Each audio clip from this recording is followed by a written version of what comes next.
Sahabat dan saudaraku, mari menggunakan waktu mempelajari firman Tuhan hari ini.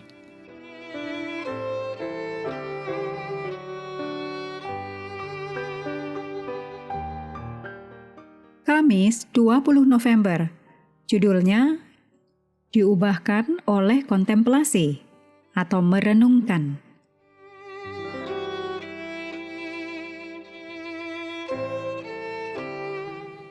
Kita mulai dengan doa singkat yang didasarkan dari 2 Korintus 13 ayat 5. Ujilah dirimu sendiri, apakah kamu tetap tegak di dalam iman. Amin.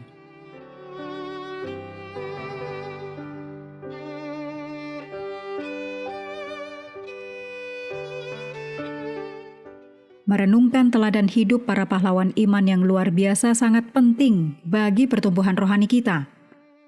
Pada saat yang sama, teladan utama kita adalah Yesus Kristus, kehidupan dan ajarannya. Ibrani 12 ayat 1 dan 2, 2 Korintus 3 ayat 18, menyatakan bahwa berfokus pada kehidupan Yesus dapat mengubah kita. Marco Iacoboni, seorang ahli saraf di University of California, Los Angeles, meneliti fungsi neuron cermin.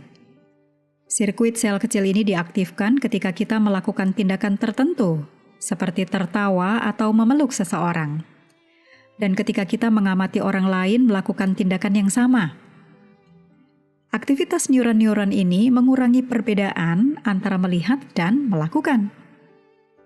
Ellen G. White berbicara tentang pentingnya memandang atau melihat karakter Yesus. Di dalam pelajaran dari perumpamaan Kristus halaman 294 dituliskan, sambil memandang kepada Yesus, kita memperoleh pandangan tentang Allah yang makin terang dan jelas, dan dengan memandang, kita berubah. Kebaikan, kasih bagi sesama manusia, menjadi naluri alami kita. Kita mengembangkan satu tabiat yang sama dengan tabiat ilahi, bertumbuh menyerupai Yesus. Kita meluaskan kesanggupan kita untuk mengenal Allah. Makin hari, semakin dekat kita masuk ke dalam persekutuan dengan dunia surgawi. Dan kita terus-menerus mempunyai kuasa yang semakin bertambah untuk menerima kelimpahan dari pengetahuan dan hikmat yang abadi. Roma 12 ayat 1 dan 2, firman Tuhan, "Karena itu saudara-saudara, demi kemurahan Allah, aku menasihatkan kamu, supaya kamu mempersembahkan tubuhmu sebagai persembahan yang hidup, yang kudus, dan yang berkenan kepada Allah. Itu adalah ibadahmu yang sejati. Janganlah kamu menjadi serupa dengan dunia ini, tetapi berubahlah oleh pembaharuan budimu, sehingga kamu dapat membedakan manakah kehendak Allah, apa yang baik, yang berkenan kepada Allah, dan yang sempurna." Dalam ayat ini ada dua proses yang bekerja untuk tujuan yang saling bertentangan dalam hidup kita, dan bahwa kita perlu memastikan bahwa kita memberi ruang untuk tujuan yang berkenan kepada Allah. Dalam ringkasan suratnya kepada jemaat di Roma, Rasul Paulus berbicara tentang dua kuasa yang saling berlawanan, yang berusaha membentuk hidup kita. Di satu sisi, dunia sekitar, dengan berbagai pengaruhnya, mencoba memaksa kita setiap hari untuk masuk ke dalam bentukannya, menyebabkan pembentukan dalam diri kita yang bekerja dari luar ke dalam. Untuk mengatasi dampak ini, Roh Kudus dapat mengubah kita dari dalam ke luar, dengan cara yang mirip dengan cara ulat bermetamorfosis menjadi kupu-kupu yang indah.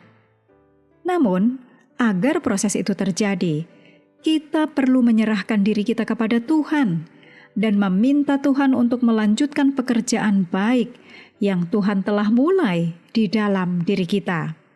Filipi 1 ayat 6. Pada akhirnya, kita harus membuat pilihan secara sadar, saat demi saat, untuk berjalan di dalam Roh.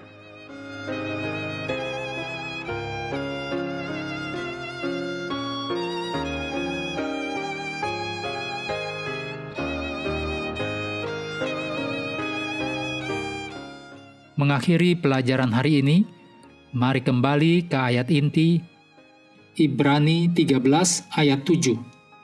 Ingatlah akan pemimpin-pemimpin kamu yang telah menyampaikan firman Allah kepadamu. Perhatikanlah akhir hidup mereka dan contohlah iman mereka. Sahabat juga perlu melengkapi waktu untuk bersekutu dengan Tuhan setiap hari. Dengan bacaan Alkitab sedunia, percayalah kepada nabi-nabinya yang melanjutkan dari Hakim-Hakim pasal 7. Tuhan memberkati kita semua.